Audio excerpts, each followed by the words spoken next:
మీరు తెలుసుకోవాల్సిన విషయం ఏంటి అంటే, ఇన్ని కోట్లు అప్పులయిపోయి మీరెప్పుడైతే తీర్చుకోలేని పరిస్థితిలో ఉంటారో, ఈ కలెక్షన్ హెరాస్మెంట్‌కి గురయ్యి మీ ప్రాణాలు పోగొట్టుకోకుండా, మీరు సింపుల్‌గా కోర్ట్‌కెళ్ళి, నా పరిస్థితి ఇప్పుడు ఇది అని చెప్పి లాస్ట్ 1 ఇయర్ మీ బ్యాంక్ ట్రాన్సాక్షన్స్ చూపించి ఎందుకు లాస్ అయింది నా బిజినెస్ అని చెప్పగలిగితే తప్పకుండా కోర్టు వారు మీకు తగిన సమయం కూడా మీకు ఇస్తాం జరుగుతుంది.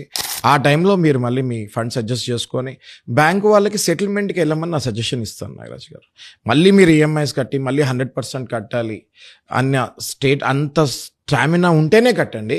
లేకపోతే మీరు డైరెక్ట్గా బ్యాంక్ వాళ్ళకి లెటర్ రాసి లేదా కోర్టు ద్వారా సెటిల్మెంట్ అడిగి సెటిల్మెంట్ చేసుకొని మీరు 30-40% లోపు సెటిల్మెంట్ మీ లోన్స్ మీరు చేసుకోవచ్చు.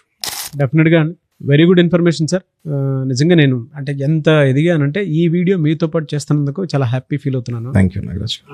చాలామందికి అంటే లోపల ఒక తెలియనటువంటి ప్యానిక్ ఉంటుందండి. సొసైటీని ఎలా ఫేస్ చేయాలి, నన్ను నేను ఎలా ఇది చేసుకోవాలి అంటే అవతల వైపు వాళ్ళ నుంచి మనం ఏదో రేపులు మటర్లు చేసినంత ఇదిగా కూడా కాల్స్ అవి వస్తూ ఉంటాయి మనకి. ఒకలాంటి ప్యానిక్, బియాండ్ ప్యానిక్ అనుకోండి అది. అవును సార్. అందుకే అక్కడి వరకు వెళ్ళిపోతారు. అంటే హెల్త్ కూడా పాడైపోయి అంత దెబ్బతినంత స్థాయికి వెళ్ళిపోతూ ఉంటారు. డబ్బు అనేది లీస్ట్ అండి when it comes to health is wealth. So అటువంటి ప్రతిదానికి మీరు ఒక సమాధానంగా మారి ప్రతి ఒక్కరిని కూడా అవేర్నెస్ క్రియేట్ చేస్తున్నారు చూసారా. I'm very happy for you and